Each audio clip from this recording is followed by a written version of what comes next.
Esaten ninduen, ez garela ezer gure hasiera hau gabe, eguerdion, ongi etorriak, bienvenidos a Crossover, esta iniciativa promovida para el Departamento de Cultura de la Diputación Foral de Guipúzcoa. Ongi etorria eman nahi dizuet, oso leku berezia da hau, berez klaustrora joan nahi genuen, baina, bueno, ikusten duzu nolako erantzuna auki duen eta ona etorri behar izan dugu. Leku zabalagoa da, eta beste batzuk streamingetik jarraitzen digute. Eta gaur, bueno, begir nolako platera daukagun, bai irakurzaleentzat eta bai telesail zaleentzat. Las hijas de la criada, eleberria, 23an Planeta Sari irabazi zuena, 20 argitaraldi izan ditu, edo 20 edizio, bai. Oker ez banago 8 hizkuntzatara itzuli da, orain arte. Eta, laster, ez dakigu noiz, telesail moduan ere ikusi ahal izango du, Antena 3-en. Azteko Sonsoles Onega, kazetaria, idazlea, eta aurkezlea, txalo bat berarentzat.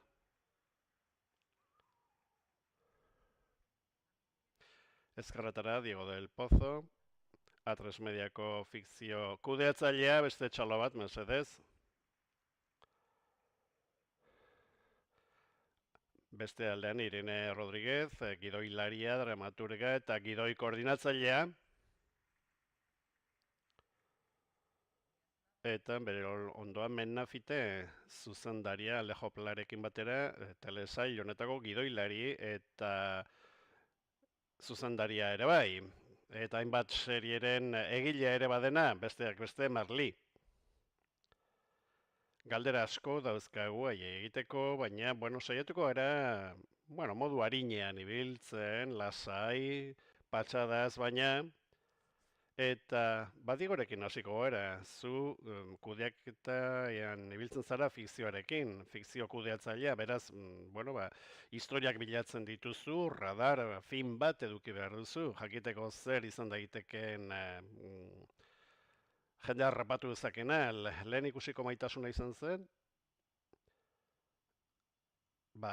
planetan bidali ziguten eleberria, pare bat egunetan irakurri nuen, eta berela esan genien, baietz, interesatuta geundela, eta eskubideak erosi nahi genituela. Hori ez da normala izaten, normalen denbora gehiago behar izaten da, erabaki asko hartu behar dira maila desberdinetan, baina kasu honetan oso argi eduki genuen, hasieratik bertatik, mendeko historia hori, neskame batek euki duela alaba bat, abantura bat izan ondoren bereren ugazabarekin. Bueno, ez kontatu historia guztia, mesedez. Ez egin spoilerrik, mesedez.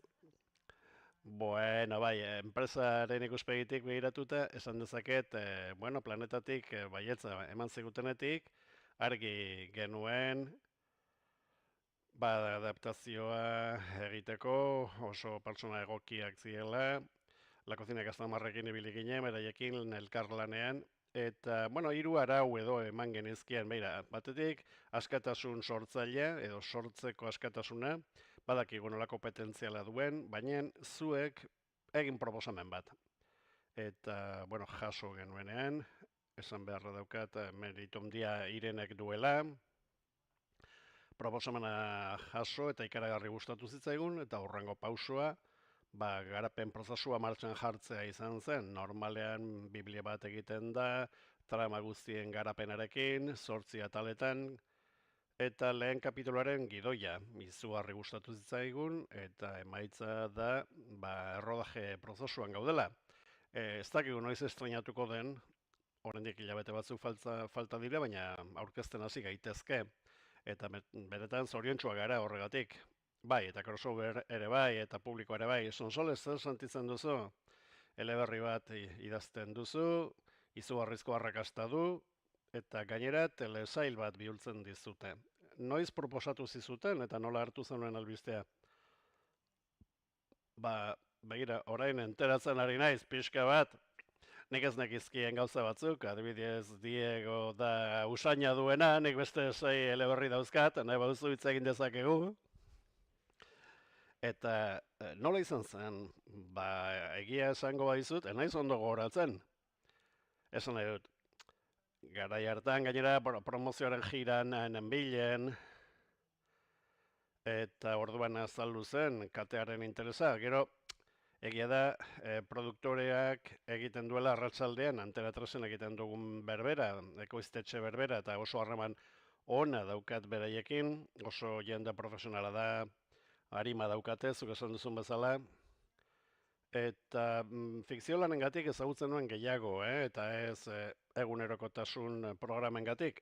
Hortik etorri zen, Corrales jauna, nik horrela ditzen diot gure nagusiari, berak esan zian, zure eleberria interesatzen zait. Bueno, niretzat hau mundua oso ez ezaguna da, nik ez dakite ezer moldaketai buruz, fikzio seriei buruz, eta, bueno, bale, zuretzat dana ondo iruditzen zaite. Eta hortik abiatuta, egia da, autorea azken batean, bueno, ez du zereginek hemen nire esperientzatik begiratuta. Alegia, ez nuen ezer planteatu, bueno, bakarrik Irene ezagutu, edo nik hori goratzen dut behintzat, eta gero, bueno, ba, negoziaketa eta gauza horiek planetak egiten ditu, autorea ez da zertaz enteratzen. Eskubideak dituenak egiten ditu, orduan autorea ez da zertaz enteratzen, gauza guztiak eginda uzten dizkizute. Baina, bueno, Irene ezagutzea garrantzitsua izan zen niretzat, libura irakurria zuen, eta bapatean hasi zitzaidan, ba, ikusentzutezko mundu handi bat zabaldu zitekeela, eleberriko horri aldeetatik abiatuta, zoragarria zen berak nola ulertu zituen pertsonaiak, eszenatokiak, eta ba hortik aurrera, Atresmedian bezala, esan zuten bezala, nahi duzuen egin zazue, seguru nago ondo egingo duzuela. Eta nik berdin sentitzen nuen, ikusita nola ulertzen zuten historia, bai? Baina ez dut gogoratzen alako dei bat, esan ez telesaila ingo dugu. Bueno, momentu horretako emozioa izango zen. Bai, eta gainera ni neurez nahiko sinez gogorra naiz, Hau da, benetan errodatzen hasi ezten arte, edo gehiago esango nuke, Galizian errodaketa ikusi ez nuen arte ez dut bukatzen sinesten. Beti pentsatzen dut, bueno, eta gertatzen bada ez dakit zer, bai, nik ez nuen inoiz ez da esaten, eta gero gertatzen bada, ez dakit zuek badakizuen, baina lehendabizi, bueno, proiektua aztertzeko aukera bat dago, gero bidegarritasuna ikusten baldin badute, okorez banago, orduan bai, aurrera doaz, eta lehendabizi, bueno, aukera zen, proiektua aztertzeko, eta gero baietz egingo dela, baina benetan, ni programatuta ez dagoen bitartean, Diego, ba, ez da ez dudala zer sinesten, baina, bueno, bere momentuan gozatuko dut, bai, beti ere kontu zibiltzen naiz, bai. Sonsolek esek etzekie, baina guk bai, prozesua betikoa izaten da, baina zu lasai egon zaitezke, sonsolez, bai, aurrera aterako da. Bai, emozioa emateko. Jo, begira norako sufrimendua, etzazu zer esan, En fin, beti superstizioso bat edo daramazu barruan. Galizia, aipatuz, bueno, errespetu handia emate izu, bere pertsonalitatea, bere historia daukan eleberri bat egokitzea, begira nere kasuan bai dei bat egon zen, buendiatik, esan zian begira proiektu bat daukat, zuk berba da eraban dezakezu, eta da eleberri baten egokitzapena, eta, bueno, zer ote da, eta gero, las hijas de la criada, zautzen duzu, eta bai, jakina, planeta saria da, eta gainera azal hau nik ezagutzen ditudan etxe guztietan zegoen, nire familiaren etxe guztietan, mundu guztiari zen liburua irakurtzen, horren izugarrizko zorabioa sartu zitzaien, baita gogoa ere, bai, jakina. Orduan mundu horretan sartu nintzenetek, ez naiz irten hemen jarraitzen dut. Hasiera-hasieratik engantzatu ninduen. Gainera nik uste dut eleberri honek daukan potentzial audiovisuala izugarrizkoa dela, Galizia hori oso eleberriko arala da, denbora asko darama, 19. mendearen bukaeratik hasita, 20. mendea zeharkatuz, orduan material asko daukazu, toki asko, eta esatezu bai egin nahi dut, eta orain. Ja, baina nola egiten duzu hori? Bai, bueno, ehunka orrialde horietatik atera behar duzu 8 ataleko eta 50 minutuko atalak dituen proiektu bat. Orduan erabakiak hartu behar dituzu. Egokitzapen lanetan ere erabakiak hartu behar dira, idazteko orduan bezala, baina beretan suskertzekoa izan da. Gainera, begira, oso gutxitan iristen zaizu honelako nortasun argia daukan proiektu bat. Zuk esan duzuna Galiziari buruz irakurtzen duzu Galiziako Unibertsua Punta Dobiko, herrialde berezi hori, berak sortu duena, pertsonaia horiek, baina gero baita itsasoko emakumeak eta gizatalde hori osoa Galizia nola izan zen, potentzia bat kontserben munduan, eskulan diren emakume horiek eta lagundu zutenak horretan, benetan zoragarria da. Eta pazoarena baitare. Bai, honetaz hitz egin dezakegu pertsonaiei buruz. Bai, bueno, taupada hori agertzen da, bai eleberrian eta izango da baitare telesailean. Menazu, ezaguna zara, sotiltasuna kaptatzeko, antzemateko gauza zarelako gizakien sotiltasuna. Nola egiten duzu hori? Honelako ahaltasun handia daukan eleberri bat hartzen duzu, eta hortik poesia ateratzen duzu. Orain arrodaketa betean zaudete, bai erdialdean gaude gutxi gora bera, eta jakina gidoiak zoragarriak dira, eleberria ere zoragarria da, orduan etzen oso zaila.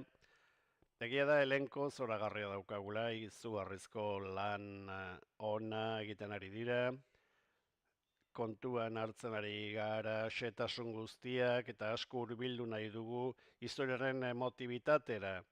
Hau da, rodajean, zuzendararekin batera, Alejorekin, oreka bat bilatzen ari gara Aliziak ematen duen epikaren, paisaiak eta garaiak ematen duen epikaren eta beste elementu batzuen artean. Batetik hori eta gero bestetik pertsonaien minberatasuna, beraien emozioak, spoilerrik ez? Beno, baina nik uste mundu guztiak ezagutzen duela liburua, Klararen Catalina pertsonaiak dauzkagu, alabak, nortasun oso desberdina daukate, arazoak dauzkate, baina elkar hartzen ere badakite, orain nahi dugu jendeak empatizatzea historiarekin, pertsonaiekin, gidoiaren lan handia eginda dago, baina, bueno, elenka honekin, benetan, lan handia egiten ari gara, emozio guztiak ulertzeko, jakiteko, jendeak nondik nora doazen, eta ez alderdi baten alde jartzeko, ez onaren eta gaizkiaren artean, marrazki bat eginez hau gaizkiari da eta hau ondoari da, ez. Historia guztia ikusi eta pertsonaia bakoitza ulertu. Hobeto edo txartoago irudituko zaizu bakoitzak egiten duena, baina, bueno, gertatzen dena ulertuz, hortik abiatuta, eta nik uste funtzionatzen ari dala. Gogo handia ikusteko, ez? Bai, begira, badago gauza bat oso interesgarria, ni orain ikasten ari naizena. Hau da, begirada batekin hainbeste gauza esan daitezke, eta izan daitezke 3 segundo besterik ez, 5 segundo, bai. Eta eleberrian, narratiban, behar da 5 orrialde dira. Eta behin ekoizle batek, beste historia batekin, esan zidan, zure pertsonaiek berrungarren horrian egiten dute maitasuna, behar bada ikusentzunezkoan, hortik hasi behar duzu, jendea ikuslea harrapatzeko. Hau da, en fin, azken batean agintearekin, lehendabiziko 10 minutuetan aspertzen bali beda, kentzen du. Bai, gauzak berehala, jendea berehala engantzatu behar duzu. Telesailaren egitura, badakizu, lehendabiziko atala, lehendabiziko 5 minutuak, benetan dira trepidanteak, jendea harrapatzeko. Noskite gauzak asko aldatzen dira orduan. Zu idazlea zarenean, zu saiatzen zara, irakurlea poliki-poliki sartzen historian. Azken batean narraziozko bideia batean gonbidatzen duzu eta espero duzu irakurleak sentituko duela denbora guztian egongo dela historian sartuta. Nik ezagit prozesu hori nola egiten den, bakoitzak egiten du, bueno, ikasi duen bezala. Noski, behar da leherketa momentua 200. Horrian iristen da, liburuan, baina ikusentzunezkoan ezin da horrela izan. Bueno, irakurketaren magia ere bada, bakoitzak bere tempoa, bere denborak ditu, bai? Bai, noski, Irene, Alba eta Tianak, beste gidoilariak dira. Bueno, gidoiak irakurriz asko ikasi dut, ni orain beste bat idazten ari naiz, eta asko ikasten ari naiz beraien gandik, behira nola konpondu duten, nolako trebetasuna, atal bat hor, sekuentzia bat hor goian uzteko, eta begirada septiko edo eskematikoagoa den hori, ni pixkat barrokoa naiz idazteko orduan, eta orain behar bada narratiba ez dut hain astuna egin nahi izaten, benetan asko ikasten dut, gidoiak irakurriz, konpondu egiten dituzte arazoak eta gauza berbera komunikatzen dizute, gidoian, gero irudia, bueno, ikaragarri gehiago, begirada hutsarekin behar bada. Beraz, idazteko modua egokitzen ari zara, zure eleberria egokitu dutenean. Ez, bai, egia da, asko ikasi dut gidoiak irakurriz. Begira, nire kezka zen esaldietako bat,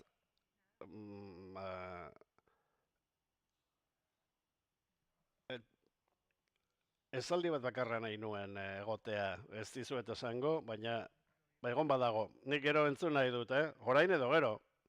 Ni esaldiren bat aldatzen ari naiz.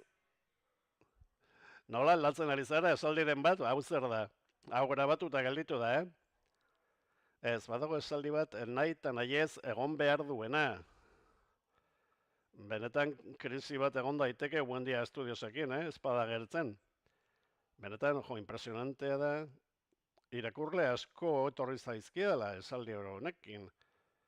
Dana da kasuala, kasualak ez dauka eskulibururik, bai, ateratzen da. Eta bai, egia da, lamilo bat daukazula, baina, bueno, zuk esan behira, esan esaldia, baina ez esan badagoen ala ez, eta hola ikusi behar dugu. Bueno, esango du, zein da.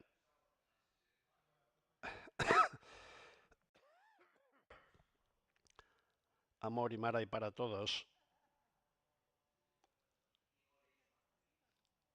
Ez du ez esan. Baina, begira, esan nadala, gogoratu naiz, Sonia Martinezek argazki bat bializiala, eta, bueno, ea badagoen. Bueno, ikusiko dugu. Diego denborari buruz, hitz egin dugu, eleberriaren denbora, narratiba audiovisualaren denbora, eta ekoizpenaren denbora, hori beste denbora bat da. Galizia, Kanariak, Madril, hor egiten ari zarete lokalizazioak. Bai, gutxi grebera rodajearen erdian gaude, eta hasieratik argi genuen egokitzapen arrunt bat ez zela izango, superprodukzio bat izango zela. Jende askok pentsatzen du superprodukzioi buruz hitz egiten dugunean diru kontua besterik ez dela, zenbat diru gastatzen den atal bakoitzean, baina diru hori zertara dator, talentua eta denbora. Horan denbora asko eskainiko diogu, 3 komunitate oso desberdinetan errodatuko dugu, Madrilen, Kanarietan, Galizian, eta hori zeratik, honestuak izan nahi genuelako, eleberriaren potentzialarekin, aposto handia egiten ari gara, enpresan, eta, bueno, hemen gaude oraindik rodajea dagoen bitartean, eta nik uste dut horrek ere erakusten duela izugarrizko gogoarekin gaudela publikoaren gana iristeko, libura irakurri dauki edo ez, eta bakarrik pazientzia pixka bat eskatu behar dizuet, baina lehenago esan diedan bezala, benetan oso ilusionatuta gaude. Kuba Kanariak izango dira, ez? Galiza zein da izan, ez? Bueno, sorpresarako utziko dugu, igual sorpresaren bat eramango dugu. Baina, bueno, nik apostu egingo nuke baietz.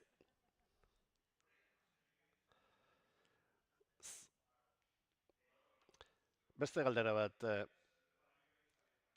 nola ematen zaio ahotsa kasu honetan Irene emakumezko pertsonaia hauei? Benetan emakume oso indartsuak dira. Eta gatazkak dauzkate, oraingoak izan daitezkenak, baina testu inguru historiko eta geografiko batean eta mugimenduak daude gainera. Orduan, nola lortu duzue hiru emakumezko gidoilari profesional elkartzea honelako pertsonaiak sortzeko? Orain arte behar bada begirada hori beti ere maskulinotik interpretatu delako. Egia da, eleberriania dena dagoela. Noski ingurune maskulino batean dena daude, aurrera atera behar du enpresa bat, gero Renata, oso emakume basatia, oso rebeldea, emakume libre bat ere bai, eta hori guztia eleberrian dago, egia da. Guk, Tatiana, Albak eta Irurok elkarrekin lan egin izan dugu. Horan, egokitzapena Biblia eta piloto egin eta gero, ekipoa montatu behar da, ni koordinatzailea naiz, nahi duzun jendeari deitzen diozu. Tani Tatianarekin lan egin nengoen, berak La Cocinera de Casamararen gidoilari izan zen, La otra mirada ere ibili ginen elkarrekin lanean, 20. mende ingurukoa, eta beren bizitzaren zuzendaritza hartzen duten emakumeak islatuz, eta seguro nengoen taldeak oso ondo funtzionatu zuela. Ordana, egokitzapena eta pilotua irakurri zituztenean oso motivatuta zeuden, eta gogo handia zeukaten baita ere idazteko, Inez, Renata eta neskameren alabak ere bai. Eta batez ere, itsasoko emakumeak, bai, soloritate bat, aizpatasun bat, nola sortzen den, pertsonalien artean nola Inezek izugarrizko borroka egiten duen bere proiektu aurrera ateratzeko, hori benetan guretzat oso zukutsua da, milak gatazka garatu ditzakezu eta gero pertsonaien arkua, abiapuntua eta iristeko tokia oso aberatsa da, oztopo asko gainditu barituztelako, emakumea 1920-30 bitartean, gatazka hoien guztien erdian. Zaila da, ez naizelako sartu gauza zehatzetan, gustatuko litzaidake, benetan oso zukutsua direlako, baina benetako privilegioa izan da guretzat. Benetan zoratuta gaude, bai oso, gainera, bueno, oso errazipini digute. Sonsoles, nola kolaboratu duzue gidoilariek eta idazleak? Bueno, nik lehendabiziko bilera bat eukin nuen Sonsolesekin, lehendabiziko agoitzapena egin eta ero, proiektua kontatu nion, eta nolako erabakiak hartuak nituen, pixka bat eleberritik alde egiteko eta ikusentzutezko beste lenguaia batean funtzionatu zezen. Behar bada pertsonaia batzuk ez daude, baten bat berria da, eta dosifikatu behar izan dugu, sekretu handi hori, deno dakizue, sekretu handi bat dauela, Sonsolesek modu batean egin du hori, guk beste modu batera, eta hori hasieratik aurkeztu genion, eta bere hasieratik, bueno, beti besoak zabalik euki ditu, euki genuen hori antenan baitare, eta berak esan du, ze ondo bai gustatzen zait. Eta nik esan duen, bueno, hau, simulazio bat da, normalean, zure lana defenditzera joaten zara, eta bapatean ikusten duzu aliatu bat dela, noski bera da inor baino hobekien ezagutzen duena, idatzita dagoena. Baina esate dizu, bai, asko gustatzen zait, ze interesgarria, eta daira, gehiago gustatzen zait. Bai, momentu batean hori esan zuen, eta pentsatu, bueno, norbait hau ari da grabatzen.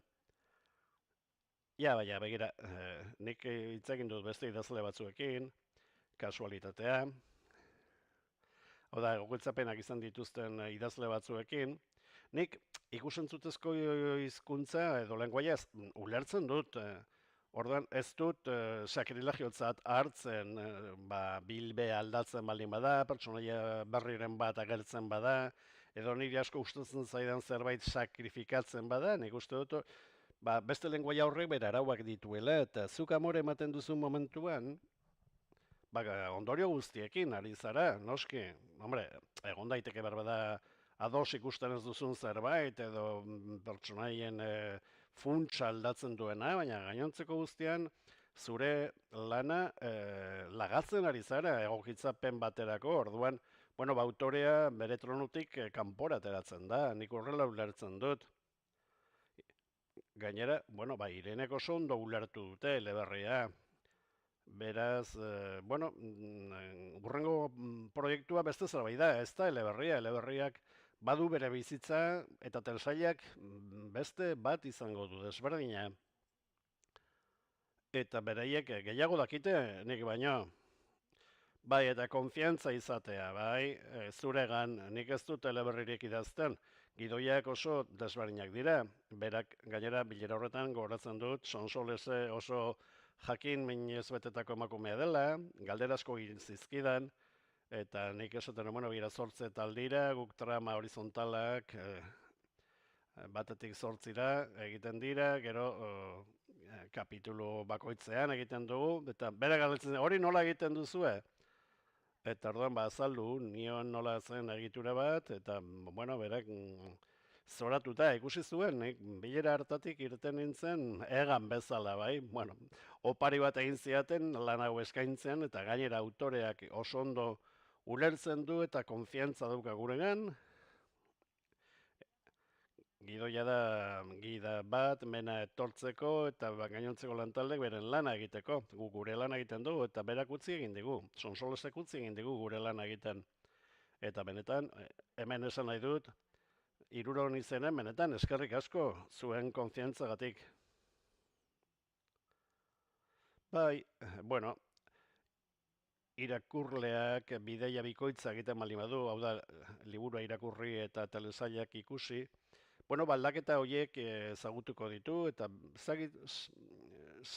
sakonduko duen horretan, baina zentzua daukate. Pertsonaiarik zailena Katalina da, neskamearen alaba, bueno, beraiek oso, bueno, modu honean konpondu dute. Ni ikaragarri gustatzen zaidan egiantzekoa bihurtzea hori da eta empatia lortzea. Edo esan duzuna, guk ez dugu epaitzen, narratzaileak ez da ere, baina, bueno, nik horrela jazten dut behintzat. Asko markatzen duzu norden ona eta norden gaiztoa, adoktrinatu gabe, bai? Ni eleberri koralak gustatzen zaizki eta hain zuzen ere ez duzulako pontifikatzen, ahotsa asko daude, azento askorekin, eta irakurle guztiak identifikatuta sentitu daitezke, baina bai dago markatuta ona eta zintzoa. Bai, baina, bueno, melodramaren kontzeptua asko aldatu da. Bai, benetan, egia da, lehenago, bazegoela makinismo hori, bueno, markatuago zegoela, akatsa eta virtutea, ona eta zintzoa eta gaiztoa. Melodramak aukera mateizu pertsonaiaren konplexutasunean sartzeko. Eta ez zara txurien eta beltzen galditzen gris asko daudelako. Bai, batzutan moralina egoten da, eta ez dugu nahi izaten. Bueno, hauek dira gauzak, honela, eta hau izan zen honela, lehenago eta orain honela da. Bueno, eta elenkoa, nortzuk dira, badakigu Monika Sánchez dagoela, Carlota Baró, Doña Inés eta Renata. Gero badaude beste protagonista batzuk. Nola da aktoren zuzendaritza? Nola konpontzen ari zarete hau dena? Bai, bueno, orain telesailen maila izugarri handia da. 20 urte hauetan gauzak oso azkar joan dira. eta konplexutasunak hor egon behar du. Jendeak ez du irensten edo zer gauza. Eskaintza ikaragarria dago, eta berela aldatu ezakezu teleseria aspertzen bazara. Ordan, noski hor dagoen pertsonaiak motivatu behar zaitu, ez dela, beraz emozioen ezagutza edo egiten ari den bidaiaren ezagutza eduki behar duzu. Horregatik oso garrantzitsua da bakoitzak bere bidaia ukitzea. Niretzat, nolabait, planteatzen dut, etxean dagoenak pentsatu behar duela, ea pertsonaia honetatik gauza gehiago kontatzen dizkiaten. Noski, pertsonaia bakoitzetik agertzen dira gauza batzuk, baina ea lortzen dugun jendeak etxean gelditzea, jo, pixkat gehiago nahiko nuke jakin honetaz, bai? Eta orduan lortu duzula pentsatu dezakezu.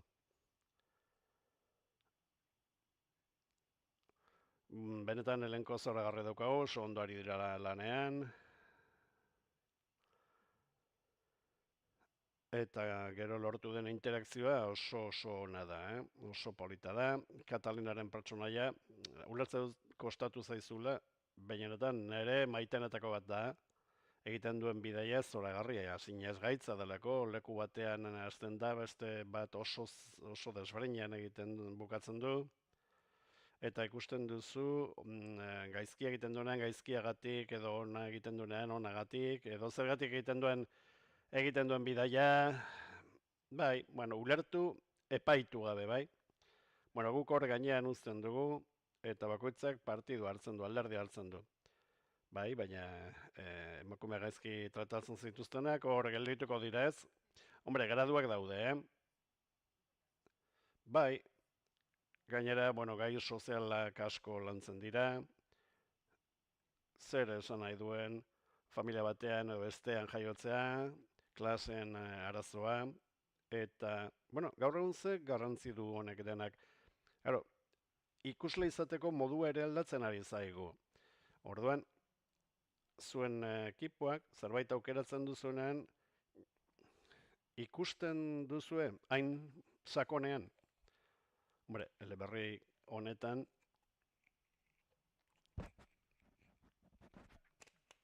abiapuntuak deitu zigun atentzia. Bueno, bai, sekretu handi bat dago, seriaren hasieran, baina bilbetik aruntzago, personalitatik aruntzago.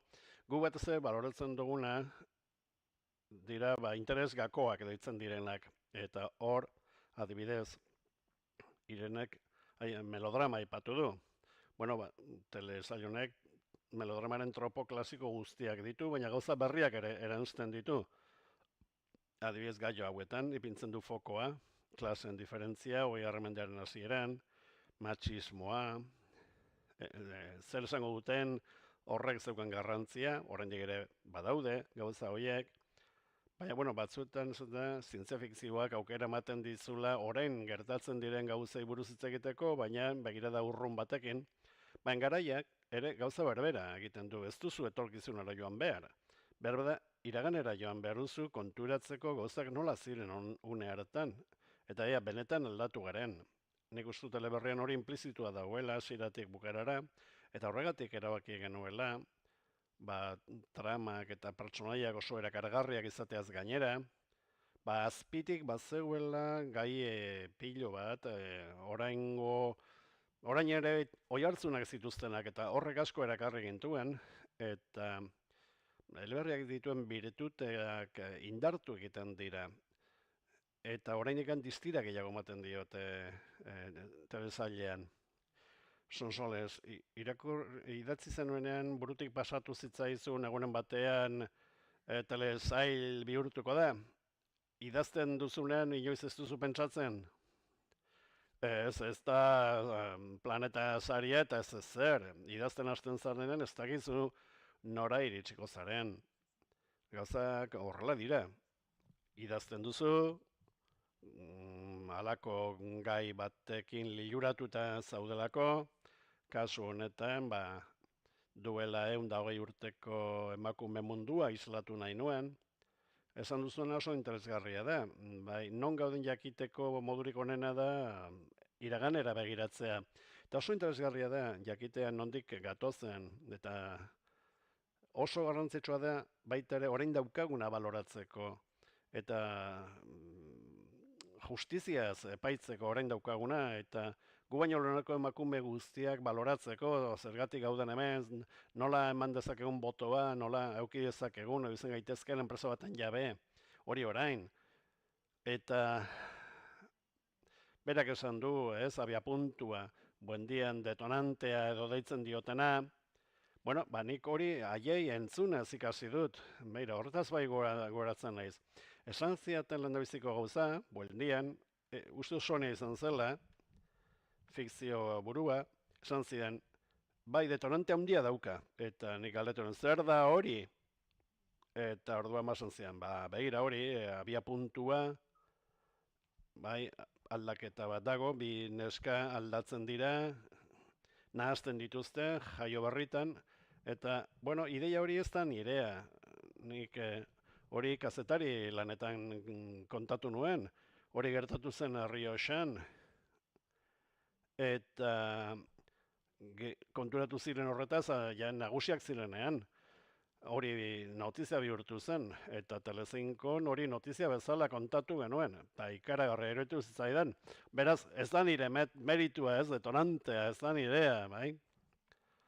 Hau da, A3 Mediak erosten dizuela berria horregatik, ez duzu, kontxo, ondo, ba, begira, hori ere ez da nirea. Bueno, historiak etzen jarraitu, Errioxako neska hauek, ez zuten hitz egin nahi izan, ez zuten kontatu nahi izan ezer, eta, bueno, historia hil zen. Baina nik pentsatu nuen, bueno, nolako abia puntu interesgarria izan eteken, nolako detonagailu handia, ez? Segurazki batak lurperatu du ama izan gabe, bestea oso gaizki konpontzen da, aitarekin, baina ez da aita, ordan zer dago nelako akats baten atzean. Eta gero ja, bueno, ba, kontalariaren kapritxoak daude, non kokatu lekua ere bai, bueno, Galizia aukeratzea ez da meritu handikoa, nigan bizi nahiko nuke. Horan, idazten duzuenan hor zaude bizitzen, sorkuntza prozesuak dirauen denboran. Horan, niretzat hori, ba, erraza zen, nik idazten dudanean, ez dut lako helburu bat izaten, behar bat daukat, eta oso ondo pasatzen du alako. Bueno, eta behar da horregatik da arrakasta bat, ez? Zure egia horretatik, zure behar horretatik sortzen delako. Bai, eta mundu paralelo bat sortzen duzulako. Ez dakit, bueno, psikiatrak zer esango duten. Ba, eguneroko miseria horiek gainetik entzen ditut idazten dudalako, hain zuzen ere. Bueno, ba, terapia bat egin beharrean,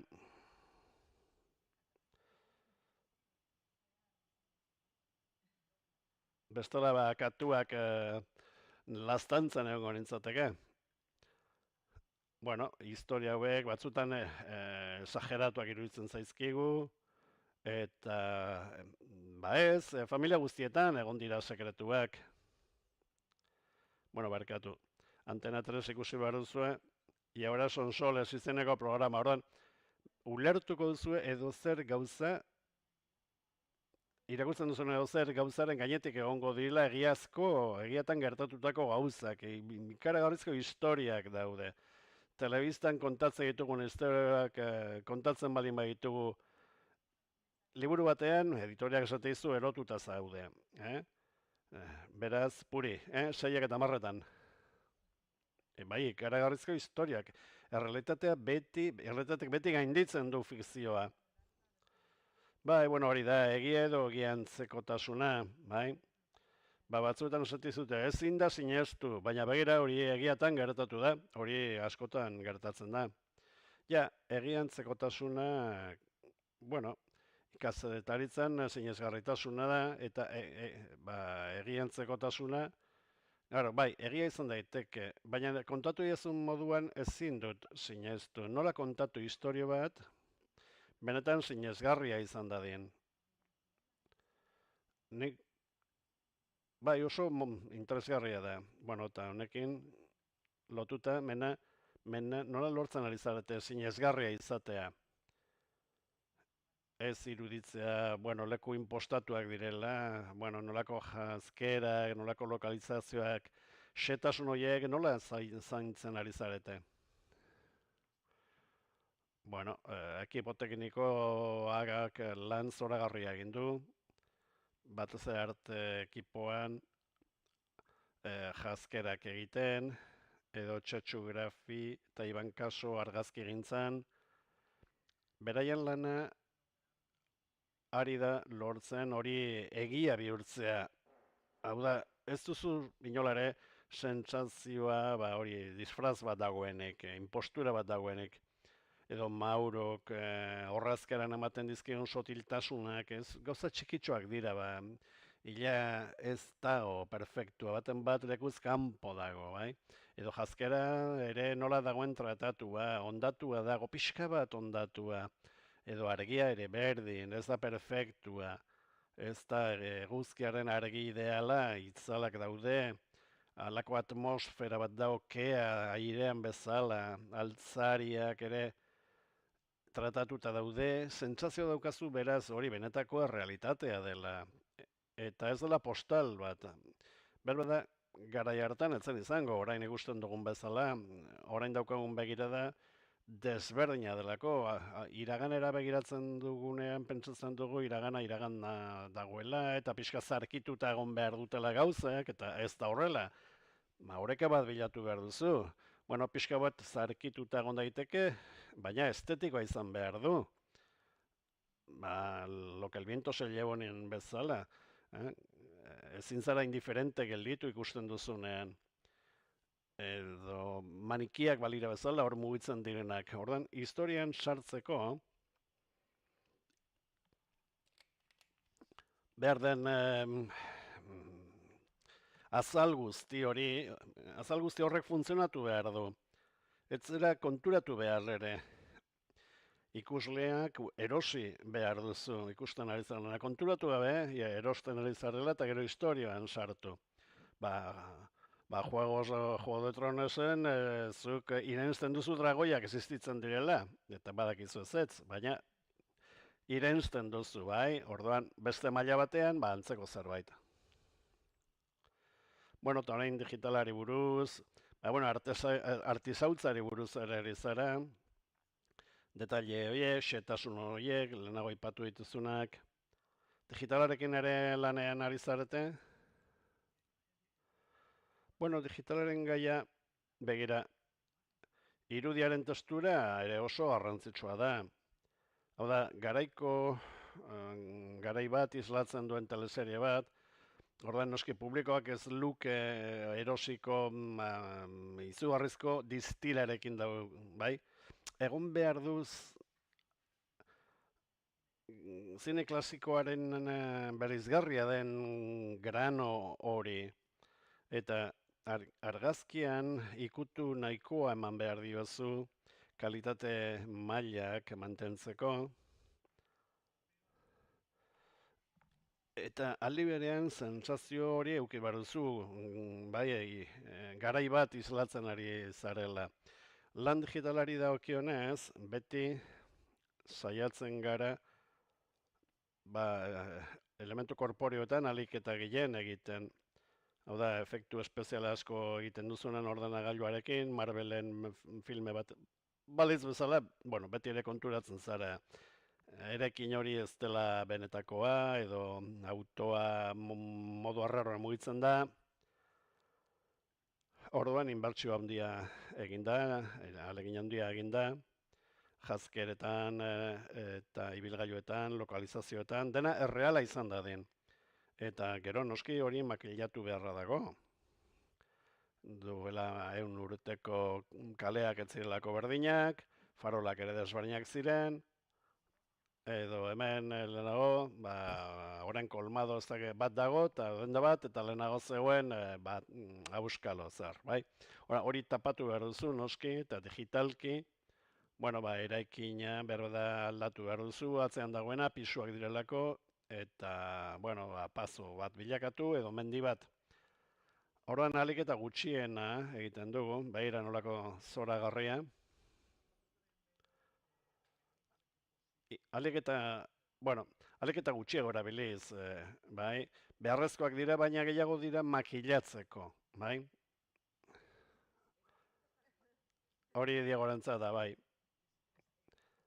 Bai, garestia, baina, bai, bueno, batez ere denbora behar delako. Bai, superprodukzio buruz hitz egiten denan hori da, denbora, zenbat denbora eskaini ahal diozun, xehetasun guztiak zaintzeko. Beti aktuazio handiei buruz hitz egiten da, bai, horiek ere, bueno, baso nahi du konfiantza daukazula, aktorengan, beraiekin seri, azaldu zer nahi den, zer lortu behar den, eta horretarako denbora behar da. Eta transmedian oso argi geneukan, denbora beharko zela, eta talentua behar balin bazen, gure aldetik arazorik ez zegoela. Noski eta emaitza zoragarria izango du, bueno, irudi hauek ikusita, ja, gorakan ator. Ilusioa egin behar dizue, bai, bilbide luzea da, hemen zaudete eserita, eta esatezu, bai, ondo, baina noski denbora luzea dara mazue, lanean, hemen, eta hau guztia errealitate bihurtzen, bai? Bai, gu oso ilusionatuta gaude, eta, bueno, sonsoles ezin dute imaginatu, ez, ikusten dituenan ber pertsonaiak. Veronika ez dut ikusi rodajean, joan nintzenean gaueko estena batzuk ari ziren rodatzen, alabekin, Clara eta Katalinarekin. Bira, hortxe dagoena. Ba, eta orduan bai, begira, nire pertsonaia maiteena, ez dakitiren ara ere baden, Clara da, hada neskamearen alaba.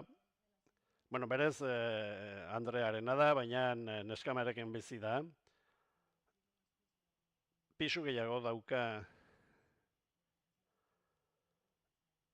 ez dut esan nahi, Doña Inez ez zaidanak gustatzen, Doña Inez gustatzen zait, matriarka delako, baina egia da, gero Claritak baduela evoluzio bat, bueno, jardin batean sartuko naiz, bai? Eta Judy Fernandez, bai, antza handia daukate. Eta ikusi nituenean, ja jantzita eta dena gauez rodatzen ari ziren, kristonotzaren erdian, eta hizketan, bueno, benetan sensazio patologiko bat izan nuen. Bai, ze dimentsio paraleloa ote den hau, bai? Behar bat zait berriro gertatuko, lehenabiziko aldia delako, eta horregatik kontatzen dut. Horren idea, baina, bueno, hau zer da, zu ezin zara Clara izan, Clara nirea da. Zergatik hitz egiten duzu berari buruz, zergatik? Bueno, gero zen, kito nahikoa da. Hartu zerbait, zoaz korrika egitera. Bai, bueno, amatasunei buruz hitz egiten duzu, ama zergatik zara, ume bat izan duzulako edo azitzen duzulako, baina, bueno, eleberri batekin gauza berbera gertatzen zaizu, ez? Bai, sentsazio hori da, ez? Nolabait emantzipatu egiten zaizula, nahi? Uste menari eta irenari kontatu izan dela noizbait. Baina, bueno, niri hori gertatu zitzaidan.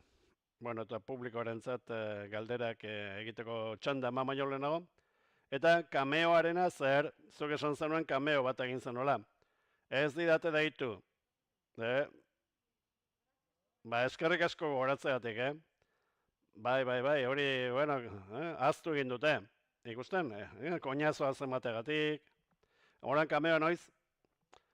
Bueno, Sone Martinezek eman dit enkargu bat, esan zidan galdetu, Sonsolesi noiz etorriko den kameoa egitera.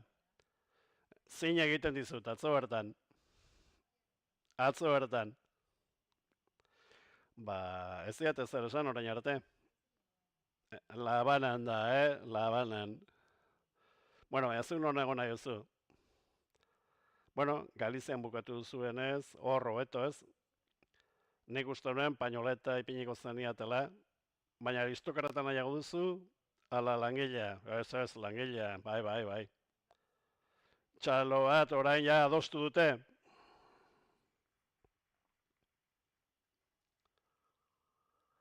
Tira, ba, txanda irekiko dugu jendearentzat. Hor badaukat, mikrofono bat, zuentzat, nahi duenak altxa dezala eskua. momentuaren ekstasiza da. Kameoren gaiarekin horrela geratu zarete, bueno, bitartean aprotxatuko dut, crossover bat egin dezazuen. Hau da, nahastuko dugu telesaila hau beste batekin. Pakit, zeinekin, zuk aukeratu. Diego. Bueno, nik neko arraz daukat, arratsaldean beste sail bat aurkeztuko dugu, Meriene, eta crossover bat egin nahi nuke honekin. Lehendabizi, Las hijas de la criada, 1900 abiatzen delako, eta Marilenek 2000 abiatzen da. Hau da, 100 urte geroago. Eta polita litzateke, pertsonaiak gurutzatzea, ikusteko nola aldatu diren gauzak. Gainera, Marilenek badu gauza bat, las hijas de la criadaren izan ez duguna, musika, bai? Koreografia musikalak, bueno, fabrikan egin liteke, bueno, apuntatuko dugu.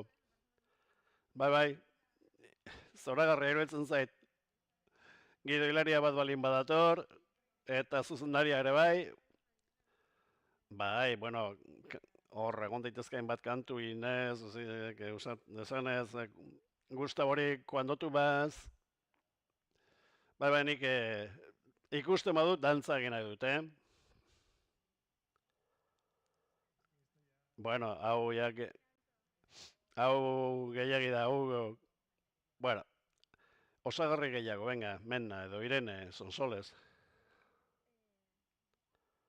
Ba ez dakit, a ber, zerbait emozionala balitz, ba klasiko handi bat, ez, melodrama batekin, andere batena,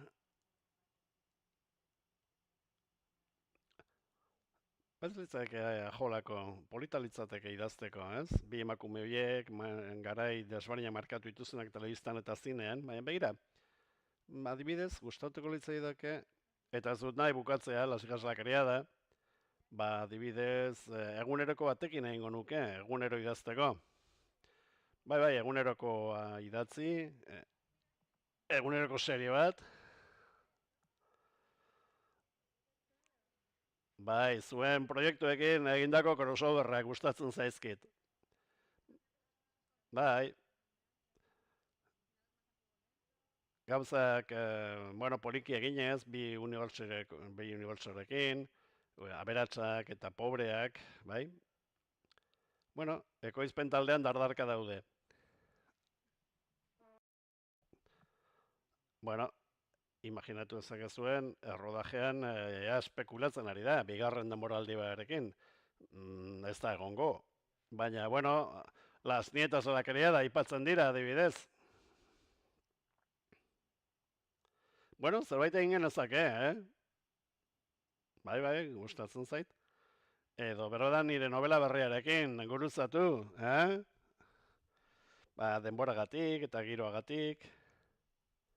Bueno, hau ez dugu esan. Eta, bueno, ez da gertatzen. Telesaila irekita dagoela, eta hori lehiuragarri iruditu zait. Nik esan nolen debiziko gauza hori izan zen, baina, bueno, zuk zergatik itxi zenuen eleberria, bai? Bigarren zera bat, zati bat egin nezake, nik noski eleberria itxi egin nuen. Historiak horrela eskatzen zialako, nik nahi nuen bukatzea eta kito. Ez sufrimenduagatik, baizik eta ezakidalako jarraipena ematen. Noski, gidoia irakurri nuen, esan Jose bizkorrak diren, noski, badauelako benetan hiloba bat.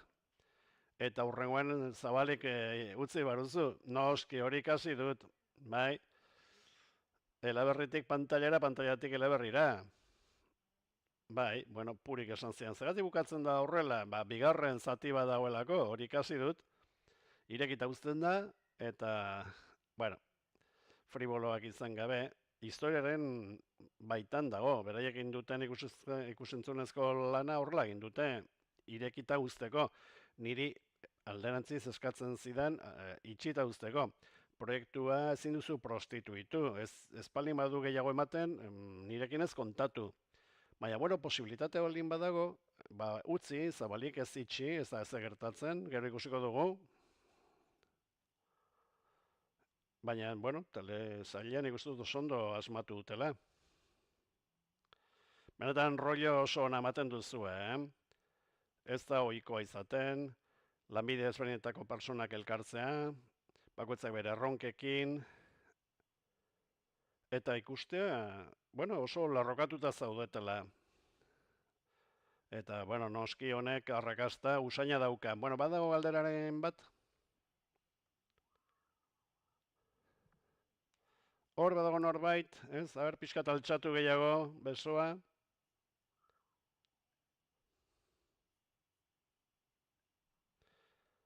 Bai, nik jakin nahi nuke nola pentsatu zenuen Bigoko itsasadarrarena, zergatik leku hura. Bueno, oporretan egoten naizelako, udan nire familia barrualdekoa bada ere, baina, bueno, gure desioa beti izaten zen itsas ingurura joatea eta nahiko ondo ezagutzen dut lekua.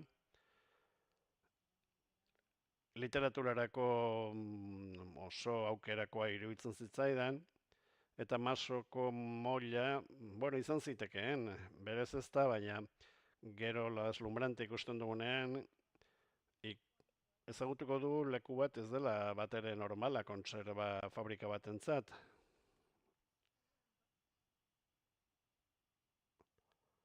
Bai, ez da gizizarata dagoen. Bai, bueno, fabrika handi horiek, bueno, zoritxarrez itxita daude,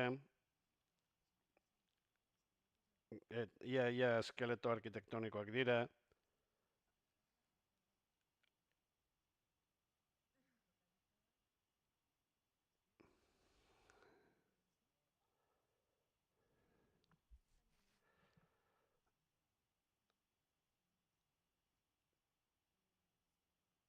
ez nahiz batzen hondik ninduan.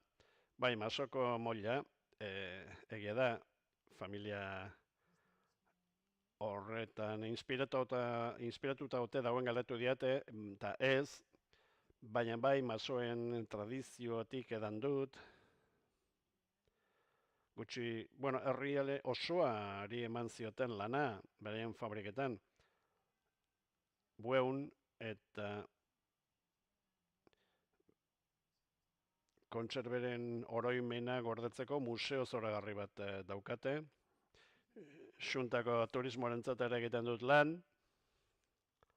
eta benetan zoragarria da, Memoria hori berreskuratu dutelako.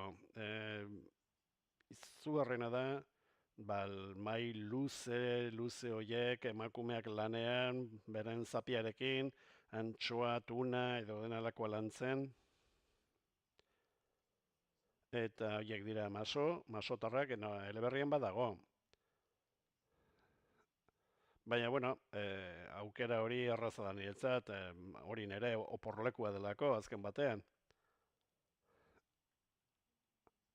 Eta begira zein interesgarria atzo, egon ginen bisitatzen Balentziagaren museoa, eta benetan impresionantea da ikustea joskintza tailerrak berdinak ziren, bai? Mai luzeak, emakumeekin, beltzez jantzita, nahiz eta zailean ez diren agertzen. Kasu honetan josten, gureak sardinak sartzen kutxetan, begira ze garrantzitsuak izan diren emakumeak, ekonomian, fabriketan, negozioetan, herrialde honen garapenean, eta ze omenaldi gutxi egin zaion emakumeari, emakume langileari. Betiri proiektu zoragarri hauetan, Balentziaga edo kontserbak, bai? Eta, bueno, Doña Inesen garapena, bueno, batez ere, bueno, artxibata zain batek galdetu zian, emakumeak bat zeuden, eta zer egiten zuten galdetzen nien. Bueno, zer egiten zuten, zer gehiago? Begira, benetan agintzen zutenen oroimena ere berreskuratzen ari gara. Baina beraien garaian bizi zirelako, inoiz ez ziren agertzen papereetan, baina bazeuden agintzen zuten emakumeak benetan. Eta horrek egiantzekotasuna ematen dio historiari. Noski eta ikus ezintasun historiko hori, kasualitatea ez dena, bilatu dena, eta orain justizia poetikoa ematen zaio, ez? Bueno, oso garrantzitsua da baita ere, batzutan, netzaidelako bat ere gustatzen, beira, eleberri feminista esaten dizute, zergatik etiketa hori, bere garaikoa da, eta salaketa egiten du, noski, baina ez zai gustatzen ez politizatzea eta ez da etiketatzea eleberriak guk idazten dugunean mundu guztiarentzat idazten dugu. Eta garai bat deskribatzen duzunean, garai hori deskribatzen duzu, tonu ideologikorik gabe, bakoitzak bere ondorioak atera hitzala, emakumeekin ez, ni radikala naiz, benetan bidegabea izan delako. Giza eskubideak dira, azken batean, eta hortik dator begirada hori. Bueno, telesailean ere fokoa ipini ahal izan diogu emakumeen lanari. Haiek dira protagonistan nagusiak. Badaude protagonista maskulinoak ere bai, baina beraien borroka, beraien lana, azpimarratzea, enpresa proiektuak egiten, edo langileak izaten. Bueno, nik uste dut oso presente dagoela telesailean ikusiko duzue. Bueno, duela 12 ordu grabatzen ari nintzen, kontserbero batzuk, arraina ebakitzen, eta latatan sartzen. Eta ikusten ari ginen, atzo, gauean, eta ikusten genuen nolako energia zeukaten lanean, emakume haiek denek, lango horrean, baina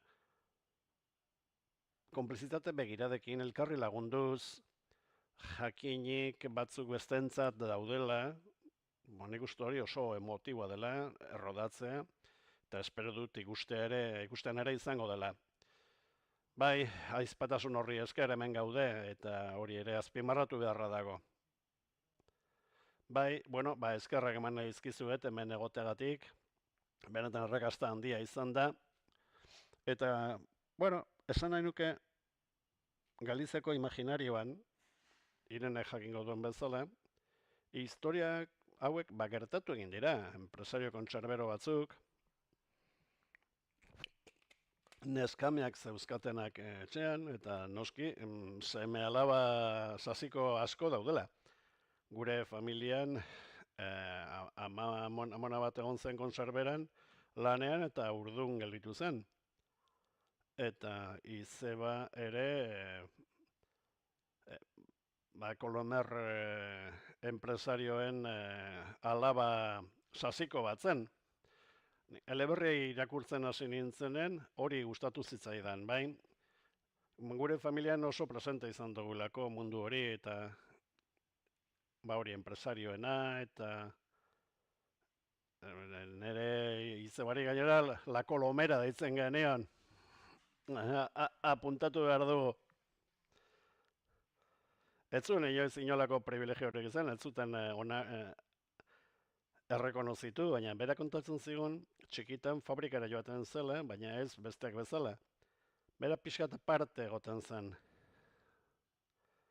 Horan eleberri irakurtzen hasi nintzenean, eta bukaera ikusi nuenean, bueno, nik uste askok irakurri dutela, ez, barkatu.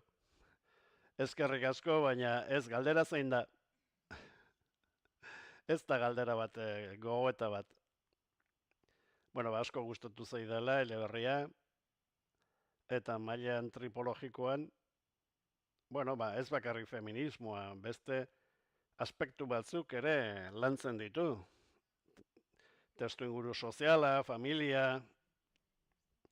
Bai, horregatik etiketak ez zaizki gustatzen.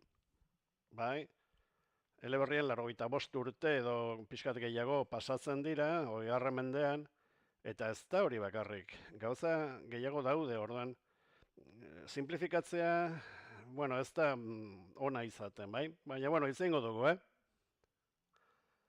behar bada bigarren zati bat etorriko da, La Calomerarena. Eta gero sinatu, bai noski. Bueno, promozioa egin genuenean, Galizian, zu bezala, pertsona asko zeukaten amona edo birramona hori gertatu zitzaiena. Eta orduan, ze kasualitatea esaten genuen, ez? Nik ez nekien hain buru hain adina zenik mundu hori, ez? Edo hainbesteko abusuak zeudenik. Bueno, hori da gertatzen zena, indarkeria hori, zegoen kasu batzuetan indarkeria zen. Eta oraindik dago, Horregatik, garaikidea da. Duela 100 piku urtekoa da, baina gaur egun ere ikusi dezakegu. Bueno, hau esan da gero, bukatu behar dugu. Pena da, baina harrera gustora egiten dugu. Hemendik parlatik oso ondo besarkatzen dugu. Ez dakit telesailarekin bihotza apurtuko diguzuen edo handiagoa egingo diguzuen, segurazki. Eskerrik asko, benetan, mundu horretan sartzen guztiagatik, zuen pazuan, zuen setean, eta unibertso zoragarri honetan. Eskerrik asko zuen eskuzabaltasunagatik.